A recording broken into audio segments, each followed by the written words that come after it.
ನಮಸ್ಕಾರ ಸ್ನೇಹಿತರೆ, welcome to exam IAS academy. ತಮಗೆಲ್ಲ ಟ್ರ್ಯಾಕ್ ಆ್ಯಂಡ್ ಕ್ರ್ಯಾಕ್ ಟೆಸ್ಟ್ ಸಿರೀಸ್ಗೆ ಸ್ವಾಗತ. ಈ ಸೆಷನ್ನ ಮುಖ್ಯ ಉದ್ದೇಶ ತಮಗೆಲ್ಲ ಗೊತ್ತಿರುವ ಹಾಗೆ ನಾವು ಗ್ರೂಪ್ ಸಿ ಇದು ಟ್ರ್ಯಾಕ್ ಆ್ಯಂಡ್ ಕ್ರ್ಯಾಕ್ ಎಂಬ ಟೆಸ್ಟ್ ಸರಣಿಯನ್ನು ಬರ್ತಾ ಇದ್ದೀವಿ. ಅದರ ನೇತೃತ್ವವನ್ನು ನಮ್ಮ ಕೃಷ್ಣ ನಾಯಕ್ ಸರ್ ಆದಂತಹ CTI 61ನೇ ರ್ಯಾಂಕನ್ನು ಪಡ್ಕೊಂಡಿರೋದು. ಅಷ್ಟೇ ಅಲ್ಲದೆ KA ನಡೆದಂತಹ 670 ಪೋಸ್ಟಲ್ಲಿ ಕಮ್ಯುನಿಕೇಶನ್ ಪೇಪರ್ಗೆ 100 ಔಟ್ ಆಫ್ 100 ಅನ್ನು ಅವರು ತೆಗೆದುಕೊಂಡಿದ್ದಾರೆ.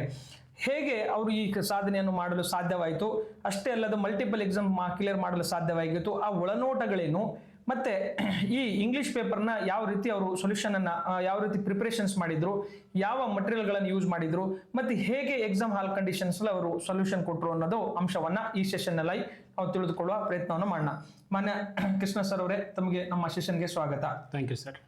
ಮೊಟ್ಟ ಮೊದಲನೇ ಪ್ರಶ್ನೆ, ನೀವು ಇಂಗ್ಲಿಷ್ಗೆ ಯಾವ ರೀತಿ ಪ್ರಿಪರೇಷನ್ಸ್ ಮಾಡಿದ್ರಿ, ಯಾವ ರಿಸೋರ್ಸ್ ಅನ್ನ ಬಳಸಿದ್ರಿ, ಮತ್ತು ಎಕ್ಸಾಮ್ ಹಾಲಲ್ಲಿ ಹೇಗೆ ನೀವು ಅದನ್ನ ಸೊಲ್ಯೂಷನ್ ಅನ್ನ ಕೊಟ್ಕೊಂಡ್ರಿ ಅನ್ನೋ ಅಂಶವನ್ನ ನಮ್ಮ ವಿದ್ಯಾರ್ಥಿಗಳಿಗೆ ತಿಳಿಸಬೇಕಾಗಿ ತಮ್ಮಲ್ಲಿ ವಿನಂತಿ. ನಮಸ್ಕಾರ ಸ್ನೇಹಿತರೆ. ಸೊ ನಾನು ಹಿಂದೆ ಹೇಳಿದಾಗೆ 1ರಿಂದ 10ನೇ ತರಗತಿವರೆಗೂ ನಾನು ಕನ್ನಡ ಮಾಧ್ಯಮದ ಅಭ್ಯರ್ಥಿ. ಆಮೇಲೆ ಇಂಗ್ಲೀಷ್ ಮಾಧ್ಯಮದಲ್ಲಿ PUC ಮತ್ತು ಇಂಜಿನಿಯರಿಂಗ್ ಪದವಿಯನ್ನು ಪಡೆದಿದ್ದೇನೆ. ಆದರೂ ಸಹ ನಾವು ಎಕ್ಸಾಮ್ಗೆ ಬೇಕು, ನಮಗೆ ಇಂಗ್ಲೀಷ್ ಮಾತಾಡೋಕ್ಕೆ ಬರ್ಬೋದು ಅಥವಾ ಇಂಗ್ಲೀಷ್ ಅರ್ಥ ಆಗ್ಬೋದು, ಬಟ್ ಎಕ್ಸಾಮ್ಗೆ ಬೇಕಾದಂಥ ಇಂಗ್ಲೀಷ್ ನಾವು ತಿಳಿದುಕೊಳ್ಬೇಕು. ಸೊ ಅದಕ್ಕಾಗಿ ನಾವು ಫಸ್ಟ್ ನಮಗೆ ಬೇಸ್ ಅಂದರೆ PYQs ಮುಖಾಂತರ ನಾವು ಯಾವ ಒಂದು ಫ್ಯಾಕ್ಟ್ಸ್ ಅಥವಾ ಕಾನ್ಸೆಪ್ಟ್ಸನ್ನು ನಮಗೆ ಲ್ಯಾಕುನೇ ಇದೆ, ಆ ಲ್ಯಾಕುನನ್ನು ನಾವು ಫಿಲ್ ಮಾಡ್ಕೋಬೇಕು. ಅದನ್ನು ಐಡೆಂಟಿಫೈ ಮಾಡಿ PYQs ಮತ್ತು ಟೆಸ್ಟ್ ತೊಗೊಂಡು ಆ ಲ್ಯಾಕುನನ್ನು ಐಡೆಂಟಿಫೈ ಮಾಡಿ ಅದಕ್ಕೆ ಒಂದು ನಾವು ಬೇಸ್ ಸೋರ್ಸನ್ನು ರೆಫರ್ ಮಾಡಬೇಕು. ಏನು ಆ ಟಾಪಿಕ್ಸ್ಗಳನ್ನು ಅರಿತುಕೊಳ್ಳೋದಕ್ಕೆ. ಫಾರ್ ಎಕ್ಸಾಂಪಲ್ ನಾನು ರೆಫರ್ ಮಾಡಿದಂಥ ಸೋರ್ಸ್ ಅಂದರೆ ಇದು objective general English by SP Bakshi ಅಂತ ಒಂದು ಬುಕ್ ಇದೆ. ಸೊ ಇದು SSC ಬ್ಯಾಂಕಿಂಗಿಗೆಲ್ಲ ರೆಫರ್ ಮಾಡ್ತಾರೆ ಬುಕ್ಕು. ಸೊ ಈ ಬುಕ್ಕನ್ನು ನೀವು ರೆಫರ್ ಮಾಡ್ಬೋದು. ಸೊ ಇದರಲ್ಲಿ ತುಂಬ ಗ್ರಾಮರ್ನ ಚೆನ್ನಾಗಿ ಕೊಟ್ಟಿದ್ದಾರೆ. ಸೊ PYQs ಮತ್ತು ಟೆಸ್ಟ್ ಸೀರೀಸ್ ತೊಗೊಂಡೆ ನೀವು ಎಲ್ಲೆಲ್ಲಿ ಕ್ವಶನ್ಸ್ ರಾಂಗ್ ಆಗ್ತಿದೆ ಆ ಕಾನ್ಸೆಪ್ಟ್ಸನ್ನು ನೀವು ಈ ಬುಕ್ಕಲ್ಲಿ ರೆಫರ್ ಮಾಡಿದ್ರೆ ನಿಮಗೆ ನೀವು ಅದನ್ನು you can rectify your mistakes. So ಸ್ನೇಹಿತರೆ, ನಮ್ಮ ಕೃಷ್ಣ ಸರ್ ಏನ್ ಹೇಳ್ತಾ ಇದ್ದಾರೆ ಅಂತಂದ್ರೆ, ನೋಡೋದು SP ಬಕ್ಷಿ ಅಲ್ಲ ಸರ್, ಅದು SP ಬಕ್ಷಿ ಎಂಬ ಬೇಸ್ ನೋಟ್ಸ್ ಅನ್ನ ಏನ್ ಮಾಡಿದ್ದಾರೆ ಅಂತಂದ್ರೆ ಅದನ್ನ ಇದು ಮಾಡಿದ್ದಾರೆ. ಅದನ್ನೇ ಯಾಕೆ ಓದ್ಬೇಕು ಅಂಡ್ PYQನೇ ಯಾಕೆ ಓದ್ಬೇಕು ಅಂಡ್ ಟೆಸ್ಟ್ ಸೀರೀಸ್ ಯಾಕೆ ಸಾಲ್ವ್ ಮಾಡ್ಬೇಕಂದ್ರೆ CTI ನಲ್ಲಿ ಇಂಗ್ಲಿಷ್ ನ 35 ಕರೆಕ್ಟ್ ಮಾಡಿದ್ದಾರೆ ಅವರು. ಸೊ ಅದನ್ನೇ ನೋಡಿ, ನಾನು ಇದರ ಉದ್ದೇಶನೇ ಅದು ಏನಂತಂದ್ರೆ ಎಕ್ಸಾಕ್ಟ್ಲಿ ನೀವೇನು ಗೊತ್ತಾ, ಸಾಲ್ವ್ ಕೆಲವೊಂದು ಸಬ್ಜೆಕ್ಟ್ಸ್ ಗಳಲ್ಲಿ ಎಲ್ಲಿ ನಾವು ಪುಲ್ ಅಪ್ ಮಾಡ್ತೀರಾ ಅದು ನಿಮಗೆ ಸಕ್ಸಸ್ಗೆ ಕಾರಣ ಆಗುತ್ತೆ. ಆ ಒಂದು ಹಿನ್ನೆಲೆಯಲ್ಲಿ ಅವ್ರು ಎಕ್ಸಾಕ್ಟ್ಲಿ ಏನ ಬುಕ್ ತೋರಿಸೋ ಉದ್ದೇಶ ಏನಂತಂದ್ರೆ ಅವರು ಹಾಗೆ ನೀವು 35 ತೆಗಿಬೇಕು ಅಂಡ್ ಸಕ್ಸಸ್ ಆಗಬೇಕು. ಅದಕ್ಕಾಗಿ ಜೆನ್ಯೂನ್ಲಿ ನಾವು ಏನ್ ಮಾಡಿದೀವಿ ಅದನ್ನೇ ನಿಮಗೆ ಹೇಳ್ಕೊಡೋ ಪ್ರಯತ್ನವನ್ನ ಮಾಡ್ತಾ ಇದೀವಿ. ಯಾಕಂದ್ರೆ ನಮ್ಮ ಕನ್ನಡ ಮಾಧ್ಯಮ ವಿದ್ಯಾರ್ಥಿಗಳಿಗೆ ಇಂಗ್ಲಿಷ್ ಅವರಿಗೆ ಕಬ್ಬಿಣದ ಕಡಲೆ ಆಗುತ್ತೆ. ಸಾಹೇಬರು ಕೂಡ ನಮ್ಮ ಸಾಹೇಬರು ಕೂಡ ಅವರು ಕೂಡ ಕನ್ನಡ ಮಾಧ್ಯಮದಿಂದ ಬಂದವರೇ, ಆದ್ರೂ ಕೂಡ 35 ತೆಗೆದಿದ್ದಾರೆ ಅಂದ್ರೆ ದೊಡ್ಡ ಸಾಧನೆ ಸರಿ. ಆ ಹಿನ್ನೆಲೆಯಲ್ಲಿ ಅದನ್ನು ಓದಿ ಹೇಗೆ ಅವರು ಅಪ್ಲೈ ಮಾಡಿದ್ರು ನಾಲೆಜ್ ಅನ್ನ ಎಕ್ಸಾಮ್ ಹಾಲಲ್ಲಿ, ಅದನ್ನ ಈಗ ನಾವು ಪ್ರಾಕ್ಟಿಕಲ್ CTI ಪೇಪರ್ ಮೂಲಕ ಅವ್ರು ನಿಮಗೆ ಎಕ್ಸ್ಪ್ಲೇನ್ ಮಾಡಿ ಕೊಡ್ತಾರೆ. Okay sir? ಕ್ವಶನ್ಗೆ ಹೋಗಿದ್ದ ಮುಂಚೆ ಅದೇ ಹೇಳಿದಂಗೆ ಅದೊಂದು, ಆಮೇಲೆ ನಿಮಗೆ ಸ್ವಲ್ಪ ಏನೋ ಪ್ಯಾಸೇಜ್ ಇಂಗ್ಲೀಷಲ್ಲಿ ಪ್ಯಾಸೇಜಸ್ ಎಲ್ಲ ಕೊಟ್ಟಿರ್ತಾರೆ, ಇಲ್ಲಿ ನೋಡ್ಬೋದು ನೀವು. ಪ್ಯಾಸೇಜ್ ಓದಿ ಅರ್ಥ ಮಾಡ್ಕೊಂಡು ನೀವು ಆನ್ಸರ್ ಮಾಡ್ಬೇಕಂದ್ರೆ ನೀವು ಸ್ವಲ್ಪ ಅನಾಲಿಸಿಸ್ ಕೇಳಬೇಕು. ಅದೇ ರೀತಿ ವೊಕ್ಯಾಬುಲರಿ ಇಂಪ್ರೂವ್ ಆಗಬೇಕು ನಿಮ್ದು. ಸೊ ಅದಕ್ಕೆ ನಾನು ಮುಂಚೆ ಹೇಳಿದಂಗೆ ನೀವು ನ್ಯೂಸ್ ಪೇಪರ್ ಕಾಲಮ್ಸ್ಗಳನ್ನ ಓದಿ, ಅದು ಅವಾಗ ನಿಮ್ಗೆ ಅನಾಲಿಟಿಕ್ಸ್ ಸ್ಕಿಲ್ಲು ಬರುತ್ತೆ. ಅದ್ರ ಜೊತೆ ನಿಮ್ದು ಹೊಸ ವರ್ಡ್ಸ್ ಬರುತ್ತಲ್ಲ, ಇಡಿಯಮ್ಸ್ ಅಂಡ್ ಫ್ರೇಜಸ್, ಆಮೇಲೆ ಸಿನಾನಿಮ್ಸ್ ಅಂಡ್ ಆಂಟೋನಿಮ್ಸ್, ಅದನ್ನೆಲ್ಲ ನೀವು ನೋಟ್ಸ್ ಮಾಡ್ಕೊಂಡ್ರೆ ಸೊ ನಿಮಗೆ ವೊಕ್ಯಾಬುಲರಿ ಮತ್ತೆ ಈ ತರ ಪ್ಯಾಸೇಜ್ ಕ್ವಶನ್ಸ್ಗಳನ್ನ ಸಾಲ್ವ್ ಮಾಡೋದಕ್ಕೆ ಹೆಲ್ಪ್ ಆಗುತ್ತೆ. ಸೊ ಈಗ ಕಮಿಂಗ್ ಟು ಕ್ವಶನ್ಸ್, ಸ್ವಲ್ಪ ಟೆಸ್ಟ್ ಸೀರೀಸ್ ಅಥವಾ PYQs ನ ಸಾಲ್ವ್ ಮಾಡಬೇಕಾದ್ರೆ ನಮಗೆ CTI ಮೊನ್ನೆ ಆದಂತ CTI ಅವರು 60ನೇ ರ್ಯಾಂಕ್ ಅನ್ನು ಪಡ್ಕೊಂಡಿದ್ದಾರೆ. ಅದೇ ಪೇಪರ್ ನಿಮ್ ಪ್ರಾಕ್ಟಿಕಲ್ ಆಗಿ ಸೊಲ್ಯೂಷನ್ ಕೊಡುವ ಪ್ರಯತ್ನ ಮಾಡ್ತಾ ಇದ್ದಾರೆ. ಸೊ ಈಗ ಕ್ವಶನ್ ನಂಬರ್ 75 ಏನಿದೆ, ಸೊ ಇಲ್ಲಿ ಎರರ್ ಫೈಂಡ್ ಮಾಡಬೇಕು. ಏನಿದೆ, my grandmother who live in small village visits us once in a month. So ಇದರಲ್ಲಿ ಏನು ಎರರ್ ಇದೆ ಅಂತ ನೋಡಬೇಕು. ಸೊ ಇಲ್ಲಿ ಏನಿದೆ, my grandmother who live in. So ಇಲ್ಲಿ ನೋಡಿ, ಮೈ ಗ್ರ್ಯಾಂಡ್ ಮದರ್ ಇದೆ, ಸೊ ಸಿಂಗ್ಯುಲರ್ ಇದೆ. ಸೊ ಇಲ್ಲಿ who lives in small village ಇಲ್ಲಿ, ಸೊ ಇಲ್ಲಿ ಎಸ್ ಬರಬೇಕು. ಸೊ ಅದು ಎಸ್ ಮಿಸ್ ಇದೆ, ಅದಕ್ಕೆ ಇದು ರಾಂಗ್. ಸೊ ಈ ಎರರ್ ಅನ್ನ ಐಡೆಂಟಿಫೈ ಮಾಡಬೇಕು ಅಂದ್ರೆ ನಿಮಗೆ ಫಸ್ಟ್ ಕಾನ್ಸೆಪ್ಟ್ಸ್ ಗೊತ್ತಿರಬೇಕು. ಸೊ ಆ ಕಾನ್ಸೆಪ್ಟ್ ನಾನು ಬುಕ್ ಓದಿದೇನೋ ನನಗೆ ಗೊತ್ತಿದೆ ಕಾನ್ಸೆಪ್ಟ್. ಸೊ ಆಲ್ರೆಡಿ ನನಗೆ ಗೊತ್ತು, ಬಟ್ ಯಾರು ಗೊತ್ತಿಲ್ಲ, ಯಾರು ರಾಂಗ್ ಆಗಿ ಟೆಸ್ಟ್ ತೊಗೊಂಡಾಗ ಇದು ರಾಂಗ್ ಆಗಿತ್ತು ಅನ್ಕೊಳ್ಳಿ. ಈಗ ಫಾರ್ ಎಕ್ಸಾಂಪಲ್ ನೀವೇ ಟ್ರ್ಯಾಕ್ ಅಂಡ್ ಕ್ರ್ಯಾಕ್ ಟೆಸ್ಟ್ ಸರಣಿಯನ್ನು ಜಾಯ್ನ್ ಆಗಿದ್ದೀರಾ ಅನ್ಕೊಳ್ಳಿ. ಸೊ ಎಕ್ಸಾಮಲ್ಲಿ ನಮ್ಮ ಟೆಸ್ಟ್ ಸರಣಿಯಲ್ಲಿ ಯಾವುದೊಂದು ಕ್ವಶನ್ ಈ ಥರ ನಿಮ್ದು ರಾಂಗ್ ಆಯ್ತು ಅಂದ್ರೆ, ಸೊ ಇದಕ್ಕೆ ನೀವು ಸಿನಾಪ್ಸಿಸ್ ನೋಡ್ಕೋಬಹುದು. ಸಿನಾಪ್ಸಿಸ್ ನೋಡಿ ಆಮೇಲೆ ಇನ್ನೂ ಸ್ವಲ್ಪ ಡಿಟೇಲ್ಡ್ ನಿಮ್ಗೆ ಬೇಕು ಅಂದ್ರೆ ಈ ತರ ಒಂದು ರೆಫರೆನ್ಸ್ ಮೆಟೀರಿಯಲ್ ನೋಡಿ ನೀವು ಅದನ್ನ ತಿಳ್ಕೊಬೇಕು. ಅಂದ್ರೆ ಈ ಸಾಹೇಬ್ರು ಏನ್ ಹೇಳ್ತಾ ಇದ್ರೆ, ಏನ್ ತಪ್ಪು ಮಾಡಿದ್ರೆ ಟೆಸ್ಟ್ ಸೀಸಲ್ಲೇ ತಪ್ಪು ಮಾಡಿ ಅಥವಾ ನೀವು ಪ್ರಾಕ್ಟೀಸ್ ಮಾಡುವಲ್ಲೇ ತಪ್ಪು ಮಾಡಿ, ಆ ನಂತರ ನೀವೇನ್ ಮಾಡ್ಕೊಂಡು ತಪ್ಪುಗಳನ್ನ ತಿದ್ದುಕೊಂಡು ನೀವು ಎಕ್ಸಾಮ್ ಹಾಲ್ಗೆ ಹೋಗ್ಬೇಕು ಅನ್ನೋದು ಸಾಹೇಬ್ರ ಅವ್ರ ಮನವರಿಕೆ ಆಗಿರುವಂತದ್ದು. ಅದೇ ಸೊ ಅದೇ ಹೇಳಿದ್ದಾರೆ, ಒಂದು ಫೇಮಸ್ ಕೋಟ್ ಇದೆ, the more you sweat in training the less you bleed in war ಅಂತ. ಹೌದು. ಸೊ ಟ್ರೈನಿಂಗಲ್ಲಿ ಯು ಬ್ಲೀಡ್ ಮೋರ್. ಹೌದು, ಅದೇ. So that will help you in cracking real exam ಅಲ್ಲಿ ನಿಮಗೆ ಹೆಲ್ಪ್ ಆಗ್ತಾ ಹೋಗುತ್ತೆ. ಸೊ ಅದೇ ಥರ ಈಗ neither the manager nor is colleagues has apologises for their lapses. So ಇಲ್ಲಿ ಎರರ್ ಏನಿದೆ, ಇಲ್ಲಿ ನೈದರ್ ದ ಮ್ಯಾನೇಜರ್ ಇದೆ, ನಾರ್ ಈಸ್ ಕಲೀಗ್ಸ್ ಇದೆ.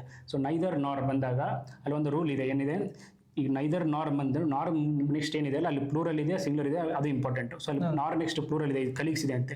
ಕಲೀಗ್ಸ್ ಆದಮೇಲೆ ನೆಕ್ಸ್ಟ್ ಹ್ಯಾಸ್ ಅಂತ ಬಂದಿದೆ, ಹ್ಯಾಸ್ ಬರಲ್ಲ, ಅದು ಹ್ಯಾವ್ ಆಗಬೇಕು.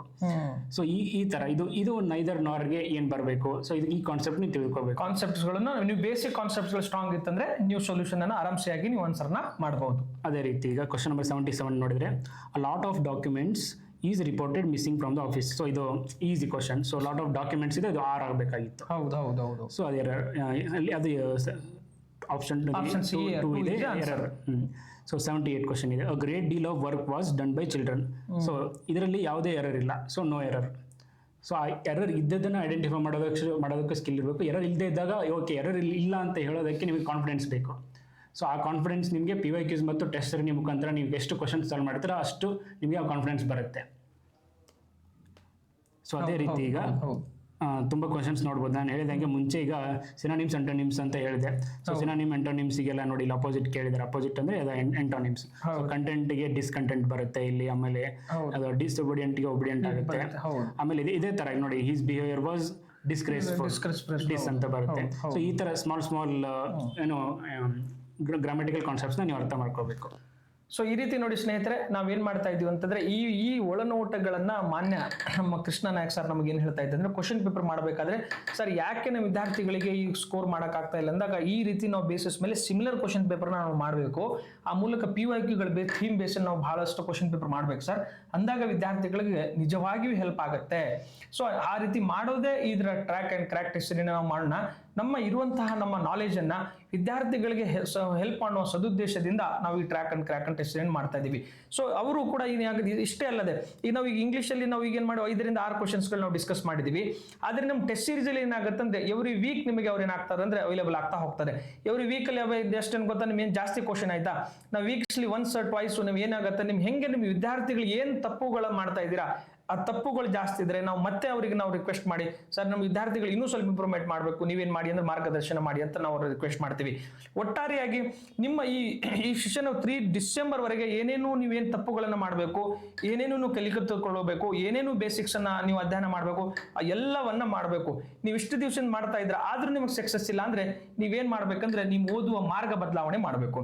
ಹೇಗೆ ಬದಲಾವಣೆ ಮಾಡಬೇಕು? ಸ್ಪೆಷಲಿ ಕನ್ನಡ ಮಾಧ್ಯಮದ ವಿದ್ಯಾರ್ಥಿಗಳು ನೀವೇನ್ ಮಾಡ್ತಾ ಇದ್ರೆ ಕೇವಲ ಓದ್ತಾ ಇದ್ದೀರಾ, ಅದರಿಂದ ನಿಮ್ಮ ಫಲಿತಾಂಶ ಕಡಿಮೆ ಆಗ್ತಾ ಇದೆ. ಇತ್ತೀಚಿನ ದಿನಮಾನಗಳಲ್ಲಿ ನೋಡಿ, UPSC ಬರೆದಂತಹ ವಿದ್ಯಾರ್ಥಿಗಳದೇ ಅವ್ರದೇ ಫಲಿತಾಂಶ ಜಾಸ್ತಿ ಇದೆ. ಮಾನ್ಯ ಕೃಷ್ಣ ನಾಯಕ್ ಸರ್ ಕೂಡ ಏನಾಗಿದೆ, UPSC ಅವರು ಕೂಡ ಮೇನ್ಸ್ ಬರೆದಿದ್ದಾರೆ, KPSC ಕೂಡ ಮೇನ್ಸ್ ಬರೆದಿದ್ದಾರೆ. ಅವ್ರು ಏನ್ ಮಾಡ್ತಾರೆ ಅಂದ್ರೆ, ಈ ಸರಿ ಫಿಲಿಮ್ಸ್ ಫೇಲ್ ಆಯ್ತಂದ್ರೆ ಮೇನ್ಸಿಗೆ ಟೆಸ್ಟ್ ಸೀರೀಸ್ ಹಚ್ತಾರೆ, ಮೇನ್ಸಿಗೆ ಟೆಸ್ಟ್ ಸೀರೀಸ್ ಫೇಲ್ ಆದ್ಮೇಲೆ ಫಿಲಿಮ್ಸಿಗೆ ಟೆಸ್ಟ್ ಸೀರೀಸ್ ಹಚ್ತಾರೆ. ಹಿಂಗೆ ಬರೆದು ಅವ್ರ ಫಿಲಿಮ್ಸ್ ಅವ್ರು ಪರ್ಫೆಕ್ಟ್ ಆಗಿರ್ತಾರೆ. ಅಂತ ಪರ್ಫೆಕ್ಟ್ ಆದ ಕ್ಯಾಂಡಿಡೇಟ್ಸ್ಗಳ ಮೇಲೆ ನೀವು ಫೈಟ್ ಮಾಡ್ಬೇಕಲ್ಲ. ನಾಳೆ ಹೇಗೆ ಫೈಟ್ ಮಾಡ್ತೀರಾ? ನೀವು ಫೈಟ್ ಮಾಡ್ಬೇಕಂದ್ರೆ ನಿಮಗೆ ನಮ್ಮ track and crack test series ಅನಿವಾರ್ಯ. ಯಾವುದೋ ಒಂದು ಅನ್ವಾಂಟೆಡ್ ಟೆಸ್ಟ್ ಸೀರೀಸ್ ತಗೊಂಡು ಅಥವಾ ಇನ್ನೊಂದು ಯಾವುದೋ ನಿಮ್ಮ ಬ್ಲಡ್ ಅನ್ನು ನೀವೆಲ್ಲೋ ಅನ್ವಾಂಟೆಡ್ ನೀವು ಎನರ್ಜಿ ಹಾಕೋ ಬದಲು ಇಂಥ ಜೆನ್ಯೂನ್ ಆಗಿ ಯಾರು ನಿಮ್ಗೆ ಗೈಡ್ ಮಾಡ್ತಾರೆ ಅಂತರ ಕಡೆ ನೀವೇನು ಮಾಡಿ ಮಾರ್ಗದರ್ಶನ ಪಡ್ಕೊಳ್ಳಿ. ಅದರಿಂದ ನಿಮಗೊಂದು ನಿಮ್ಮ ಲೈನ್ ಏನು ದಾಟ 1:3 ಸಾಕಷ್ಟು ವಿದ್ಯಾರ್ಥಿಗಳು 1:3 ಬರ್ತಾ ಇದ್ದೀರಾ, ಬಟ್ ನಿಮ್ಗೆ ಗೀಟ ದಾಟಕ್ಕೆ ಆಗ್ತಾ ಇಲ್ಲ. ಆ ಗೀಟ ದಾಟಕ್ಕೆ ಏನು ಬೇಕು ನೋಡಿ, ಅವರ ಈ ಮಾರ್ಗದರ್ಶನ ಮೂಲಕ ನೀವೇನು ಮಾಡೋಕೆ ಸಾಧ್ಯ ಆಗ್ತದೆ. ಈ ಮಾರ್ಗದರ್ಶನ ಪಡಿತೀರಾ.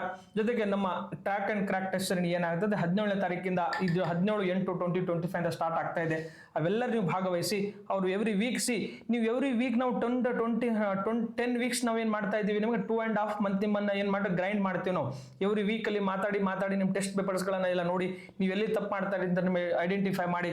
ನೀವು ಇದು ಮಾಡೋದ್ರಿಂದ ನಿಮ್ಗೆ ಏನಾಗುತ್ತಂದ್ರೆ 21 ಡೇಸ್ಗೆ ಒಂದು ಹ್ಯಾಬಿಟ್ ಬೆಳೀತದೆ ಅಂತ ಹೇಳ್ತೇವೆ. ನಾವೇನು ಮಾಡ್ತೇವೆ 2.5 ಅನ್ನೋ ಹ್ಯಾಬಿಟನ್ನು ಬೆಳೆಸ್ತೀವಿ. ಆ ಮಾರ್ಗದರ್ಶನ ನಡೆದ್ರೆ ಮುಂಬರುವ ಡಿಸೆಂಬರ್ ಅರೌಂಡ್ ಏನು ನೋಟಿಫಿಕೇಶನ್ಸ್ ಆಗ್ತವೆ, ಆ ನೋಟಿಫಿಕೇಶನ್ಸ್ಗಳಲ್ಲಿ ತಮ್ಮ ಯಶಸ್ಸು ಕಟ್ಟಿಟ್ಟ ಬುತ್ತಿ ಅಂತ ಯಶಸ್ಸು ಕಟ್ಟಿಟ್ಟ ಬುತ್ತಿನ ಮಾಡ್ಕೋಬೇಕಾದ್ರೆ ನೀವು ನಮ್ಮ ಟೀಮ್ನ ಪಾರ್ಟ್ ಆಗಬೇಕು. ನಮ್ಮ ಸಕ್ಸಸ್ ಜರ್ನಿಯ ನೀವು ಪಾರ್ಟ್ ಆಗಿ ನಮ್ಮ ಟೆಸ್ಟ್ ಸೀರೀಸ್ಗೆ ನೀವು ಭಾಗವಹಿಸಿ ಅಂತ ಹೇಳ್ತಾ ನಮ್ಮ ಈ ಸೆಷನ್ ಅನ್ನ ಮುಕ್ತಾಯಗೊಳಿಸ್ತೇನೆ. Thank you very much. Thank you very much.